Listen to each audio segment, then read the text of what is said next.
Episode की शुरुआत होती है एक स्कूल से जो कि दिल्ली का स्कूल रहता है। वहाँ पे जो रहते हैं स्टूडेंट वो किताबें वगैरह पढ़ रहे होते हैं और सामने रहते हैं पीएम जोशी। फिर जो स्टूडेंट जो टॉपिक पढ़ रहे होते हैं वो होता है लव और पॉलिटिक्स वगैरह, इसी के बारे में वो वहाँ पढ़ते हैं। एक एक करके स्टूडेंट ये सब वहाँ पे बोलते हैं और फिर पीएम जोशी भी उसके आगे बारे में बात करते हैं और पॉलिटिक्स वगैरह के बारे में उनको समझाते हैं कि कैसे क्या होता है।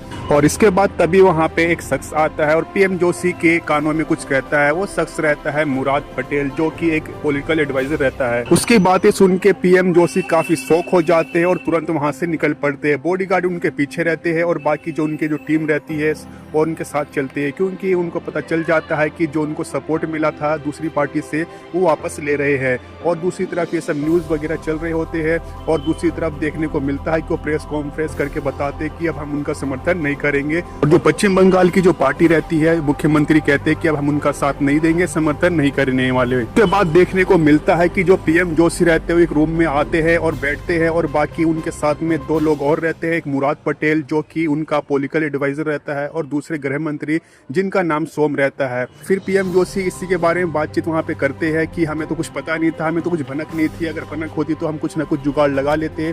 तो फिर वो कहते हैं कि अब आगे क्या करना है, इसी बारे में वहाँ पे बातचीत चलती है। और फिर वो कहते हैं कि हमने सब कुछ छान मार लिया कि अब कुछ हो नहीं सकता, यानी कि ऊपर से नीचे सब कुछ देख लिया। फिर पीएम जोशी डायलॉग मारते हैं कि जब तक है फाइल तब तक है कुर्सी।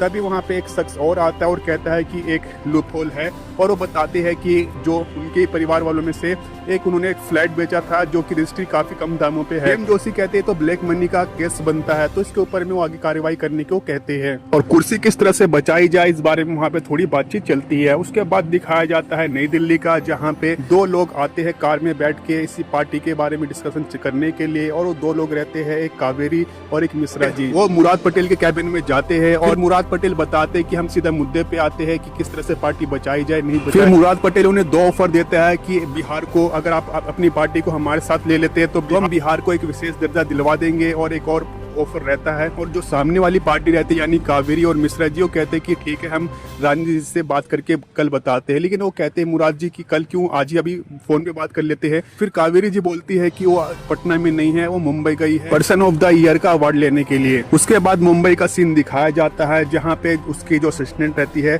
रोशनी भारती, वो एक शख्स से बात करती है। उनका ही कोई कॉन्ट्रैक्टर वगैरह रहता है और फिर वो कैसे क्या तुमने किया नहीं किया इस बारे में वहाँ पे बातचीत चलती है, बिहार के इलेक्शन के बारे में। और वहाँ पे किस तरह पार्टी वगैरह वो इलेक्शन के वादे, पार्टी की सब्सिडी, बिजली बिल सब्सिडी वगैरह के बारे में बताते, किस तरह से खोखले वादे किए, कुछ हुए नहीं वगैरह, वही सब बातें चलती है। और फिर और उस शख्स का नाम दत्ता रहता है। फिर दत्ता कहता है कि तुम्हें मालूम है कि डॉलर की कीमत क्या चल रही है। और वहीं पे रानी भारती बैठी रहती है, फिर वो डॉलर का प्राइस बताती है, पौंड वगैरह सब कुछ डिटेल के साथ बताती है। इस तरह से आपने मतलब कि क्या हुआ था क्या नहीं हुआ था पार्टी वगैरह के बारे में, ऐसे बातें वहाँ पे उनके बीच में चलती है। और फिर उनके बीच में जो कॉन्ट्रैक्ट रहता है वो साइन करती है और उन्हें रिजेक्ट कर देती है। और रानी भारती बोलती है कि हमने इसे टर्मिनेट कर दिया, लेकिन वो कहते हैं कि आप ये गलत कर रही है। फिर उसका जवाब भी देती है। उसके बाद रानी भारती वहाँ से निकल जाती है अपनी बॉडीगार्ड के साथ और अपने जो भी उनके टीम मेंबर रहते हैं उनके साथ।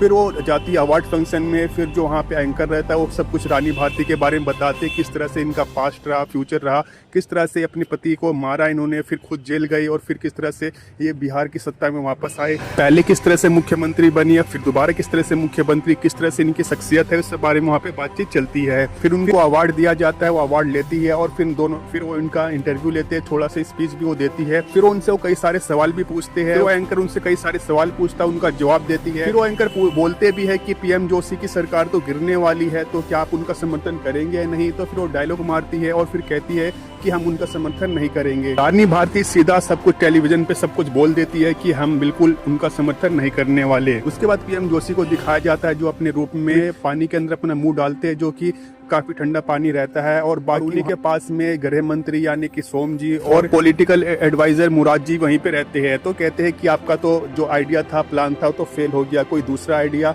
तो इसी बारे में वहाँ पे बातचीत चलती है। फिर वो बताते हैं कि एक आइडिया है लेकिन थोड़ा सा वो मतलब कि वैसा वाला आइडिया है, शायद आप इसको बर्दाश्त आपसे ना हो। तो कहते हैं कि मैं इस कुर्सी बचाने के लिए मैं जहर भी पी सकता हूँ। तो फिर वो बताते किस तरह से क्या अगला आइडिया होने वाला है। फिर वो पीएम जोशी को अपना नया प्लान और आइडिया बताते हैं। उसके बाद दिखाया दिखाया जाता है जो गृह मंत्री यानी कि सोम जी वो जेल के लिए निकल जाते हैं और फिर वो जेल में नवीन जी से मिलने जाते हैं और फिर जो उनके खिलाफ जो पीएम जोशी ने जो बोला था, आर्टिकल लिखे था, उसके बाद वो एक एक करके अखबार के पन्नों को दिखाते हैं किस तरह से पीएम जोशी ने उनके खिलाफ बोला है और क्या क्या मतलब कि उनके खिलाफ जो जो शिकायतें वगैरह जो भी उनके खिलाफ थी सब कुछ वो बताते हैं। फिर गृह मंत्री जी उनको बोलते हैं कि अब ये सब कुछ भूल जाइए और एक नई मतलब शुरुआत करते हैं। फिर नवीन जी बोलते हैं अगर आपको मेरा साथ चाहिए तो आपको सबसे पहले रानी भारती की कुर्सी को हटाना होगा यानी कि उसकी सरकार को गिराना होगा। गृह मंत्री जी कहते भी कि ये कैसे हो सकता है, मतलब कि हम देखेंगे वगैरह, तो कहते कि नहीं आपको करना होगा, तो कहते कि नहीं मतलब कि वो तो बिल्कुल क्लीन है, क्या करेंगे नहीं करेंगे। नवीन जी गृह मंत्री को पास बुलाते और कान में कहते हैं कि महेश्वरी कमीशन। ये सुन के वो थोड़ा शौक हो जाते हैं